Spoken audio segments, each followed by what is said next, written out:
Repent, says the Lord, the kingdom of heaven is at hand.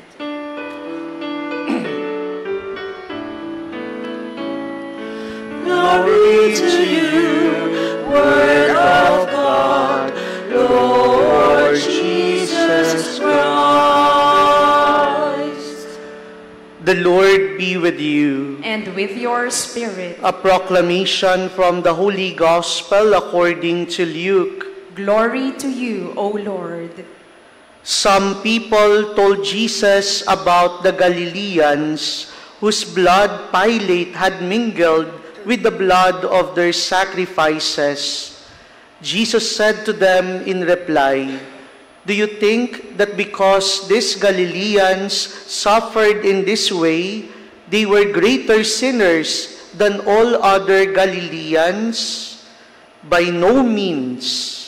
But I tell you, if you do not repent, you will all perish as they did.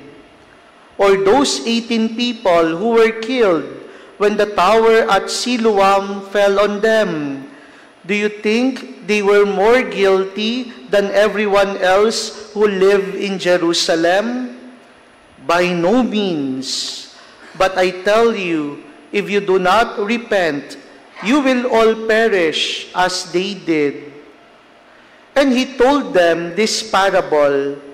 There once was a person who had a fig tree planted in his orchard, and when he came in search of fruit on it but found none, he said to the gardener, "For 3 years now I have come in search of fruit on this fig tree, but have found none. So cut it down.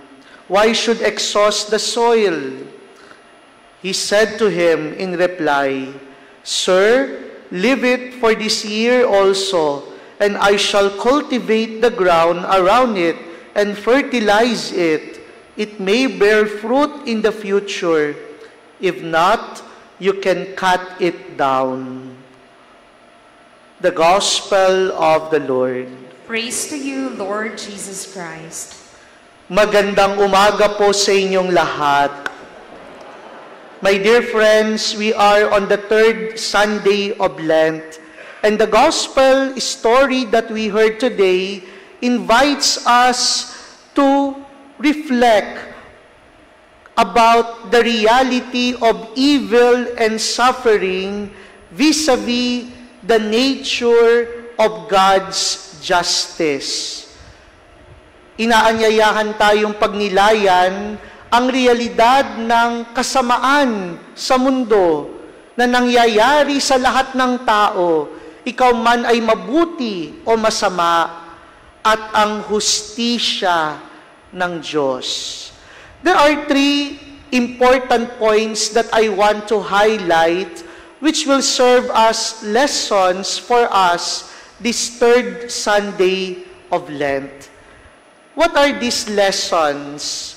Una, suffering does not always equal punishment.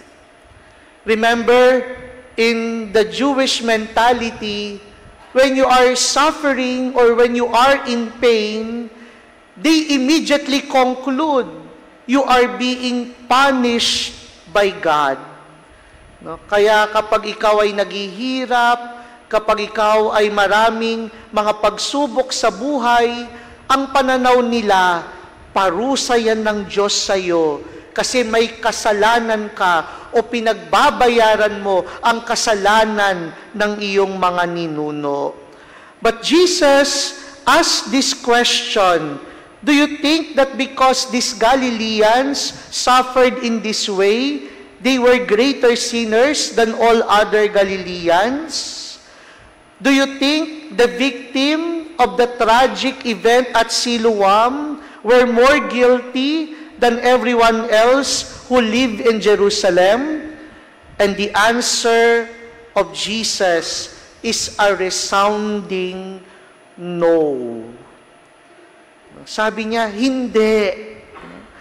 And it's a challenge against the prevailing notion that suffering is always a direct consequence of personal sin. Kaya nga sa mundo natin ngayon, we often witness tragedy and injustice in the world. And we grapple with the question, why? Siguro madaling maunawaan kung yung nagdudusa, masama eh. Baka nga yung ilan sa atin sasabihin pa, buti nga, no? Pero parang ang hirap unawain, bakit yung mabubuti nagdurusa? Bakit yung mga matutuwid nakakaranas ng kasamaan? O sabihin na natin, kamalasan. But I believe, if you want really an answer to that question, why do suffering happens to good people? Just look at the cross. And I think when you gaze your eyes on the cross, you already have the answer, and you will not anymore whine or complain before the Lord. Kasi yung nakapako sa krus na yan, hindi lang siya good eh. He is the best. He is the perfect one. And yet, He was not spared from pain and suffering. He was a victim of injustice and evil in the world. That's why, let us consciously resist the urge to judge or assume the reasons behind another's suffering. Instead, let us extend empathy, offer prayers, and be a source of comfort and support to those who suffer. And if this happens to us, let us never lose hope, because whenever we undergo pain and suffering, it's an invitation of a deeper communion with God. When we confront suffering, it's an opportunity for us to have self-reflection and undergo purification to receive salvation. Suffering is not always equal to punishment. Now, the second important lesson of today's gospel, God's patience is an invitation to repentance. Ang pasiyensya ng Diyos ay isang malaking paanyayang magbagong buhay. The owner of the vineyard in the parable wanted to cut down the fruitless fig tree. No? At yan ay nagpapakita sa atin kung gaano kaseryoso ang Diyos sa mga taong hindi namumunga, sa mga taong hindi namumuhay sa katapatan at pagiging matuwid. Yet the gardener's intercession reveals God's incredible mercy and patience. Hiniling niya doon sa may-ari ng vineyard, 1 taon pa ho. Grant this tree 1 more year as a chance, as an opportunity to bear fruit. And this grace-filled extension is not a license to continue in sin, to continue in being barren, but it is a call to urgent action, a chance to turn away from barrenness and embrace the life-giving power of God's love. Kaya nga, habang tayo'y humihinga pa, habang tayo'y nabubuhay pa, hindi yan lisensya ng Diyos na sige lang, magpatuloy ka lang sa katigasan ng iyong ulo, magpatuloy ka lang sa iyong kasalanan, magpatuloy ka lang happy-happy disposition. That is not the purpose of our extended life. Our extension of life is God's patience calling us to repentance. And I would say, this time of Lent is precisely that 1 year of chance. Because the Lenten time calls us to repentance. It calls us to examine our lives, to confess our sins, and turn back to God with renewed commitment before it's too late. Oo, God's mercy extends far and wide. Oo, no one is beyond the reach of God's grace. But let me warn you, it will not be forever. There will be a limit. There will be a deadline for that. It's a year. 1 year.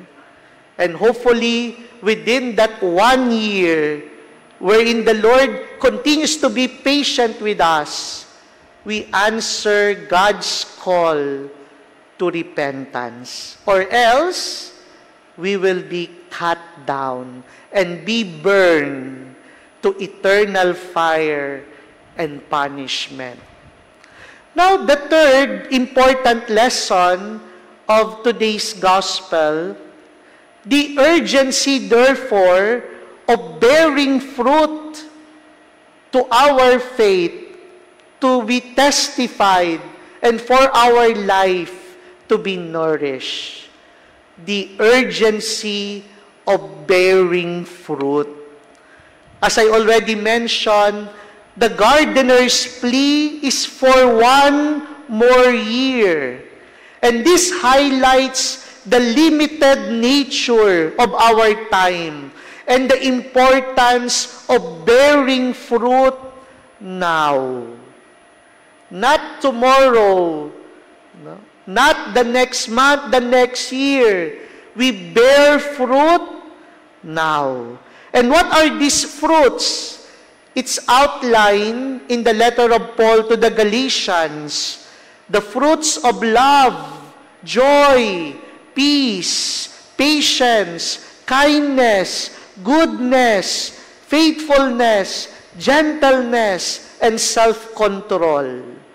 Yan yung mga bunga na inaasahan sa atin ng Diyos. And they are not simply personal virtues, but expressions of a life transformed by Christ. They are tangible evidence of a living faith that impacts not only our own lives, but also the lives of those around us. Ito yung mga bunga na hindi lang para sa ating sariling kapakinabangan, pero mga bunga na papakinabangan din ng ating kapwa, mga bunga na instrumento ng ating paglilingkod sa iba. That's why the Lord Jesus on this third Sunday of Lent invites us to make a choice. What will you choose? Nurturing a bitter and barren life, or nurturing a fruitful and compassionate life? Yun lang naman yun eh. Ano bang pipiliin mo? Isang buhay na walang bunga, na puno ng pait at kasalanan? O isang buhay na punong-puno ng bunga ng awa at pagmamahal? I hope and pray we feel that urgency in us, because we could never tell when our time is up, when that 1 year is fully spent.